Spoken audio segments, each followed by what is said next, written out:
Boxing update mga boss, reaction tayo sa mga nangyaring laban sa Trilla in Manila 2. Update na rin natin ang sinabi ni Manny Pacquiao na nakipag-negotiation siya kay Floyd Mayweather at kay Vasily Lomachenko. Galing ito mismo kay Manny Pacquiao mga boss. Possible rematch with Floyd Mayweather, and also there's a fight with Lomachenko and other fighter. Ayan mga boss, galing mismo kay Pacman, may negotiation na magkikipaglaban siya kay Floyd Mayweather. Binanggit din niya si Vasily Lomachenko and other fighters. Siguro yung other fighters na yun, kasama na dyan sila Rolly Romero. So sa ngayon, malinaw na wala pang pinipili si Manny Pacquiao. Pero galing na mismo sa kanya, binanggit niya si Vasily Lomachenko. Kung saan sinasabing fake news dati dahil hindi alam ng manager ni Lomachenko na si Egis Klimas. Dahil sinabi ni Egis Klimas na wala siyang alam na may negosasyon si Pacquiao at Lomachenko. Pero ngayon si Manny Pacquiao na mismo ang nagsabi mga boss. Kaya abangan na lang natin kung sino talaga ang mga kalaban ni Manny Pacquiao sa January. Ito ba si Rolly Romero, Lomachenko o si Floyd Mayweather? Kaya abangan po natin yan. Pero tingin ko talaga pinakamaganda Rolly Romero dahil may hawak na WBA belt. Sa iba pang balita, reaction ko sa naging laban ni Yummer Felix Marcial dahil maraming nagsasabi na dapat talo siya. Sa Trilla in Manila, kung meron man bonus para sa Fight of the Night, ito siguro ang laban ni Yummer Felix Marcial at si Colmenares. Base sa nakita namin mga boss, dikit ang laban nila. Pero lamang na talaga si Yummer Felix Marcial kahit bumagsak siya sa round 3. Maraming solid ang patama ni Marcial mga boss, sadyang makunat lang ang kalaban niya. Tumitiklop na rin si Colmenares dahil sa mga body shot pero hindi pa rin siya bumibigay.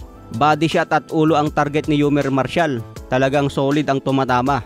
Pero kapag gumanti kasi itong malaki, nararamdaman ni Marcial kaya bumagsak agad sa round 3. Pero bumangon naman si Marcial at bumawi sa mga rounds. Talagang merong rounds na malapit nang babagsak itong si Colmenares pero hindi pa rin siya bumibigay. Napakaraming solid ang patama ni Marcial mga boss. Pagdating ng round 10 tapos na patapos na yung oras sa round 10.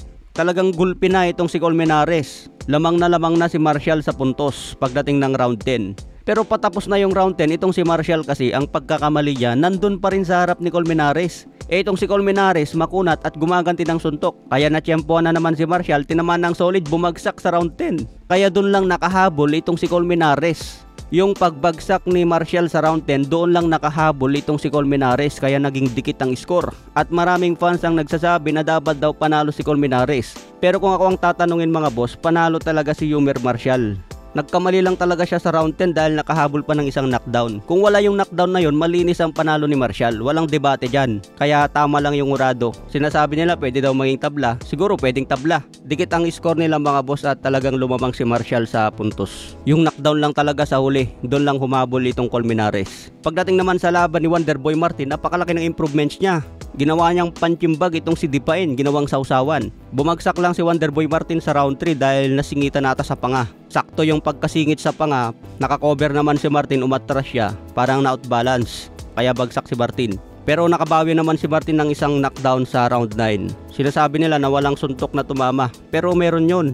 Sakto rin sa pagka-outbalance ni Dipain, may tumamang suntok na sagi, kaya na-count na knockdown yun. Napakalaki na improvement ni Wonderboy Martin mga boss. Tuloy-tuloy lang yun hanggang mapalaban sa malulupit talaga. Pero itong kalaban niya ngayon makunat talaga, expected na yan, makunat si Dipain. Yung laban naman ni Marlon Tapales mga boss, talagang na-out-skill talaga yung kalaban niya. Napakaganda ng skill ni Tapales, ang sarap panoorin lalo pag nasa ringside. Kawawa talaga yung kalaban ni Tapales, laging sa pulang muka, pulang-pula. Nasungkit sa body shot si Fernando Toro, nasabayan pa ng hook kaya bumagsak. Yung pagkatama niya ng hook, ang lakas talaga, lumalagabog. Pagdating sa main event kay Melvin Jerusalem, kaya wala nang masyadong tao kasi nag-uwian na. Sobrang gabi na kasi mga boss, alas 2 na. Still, WBA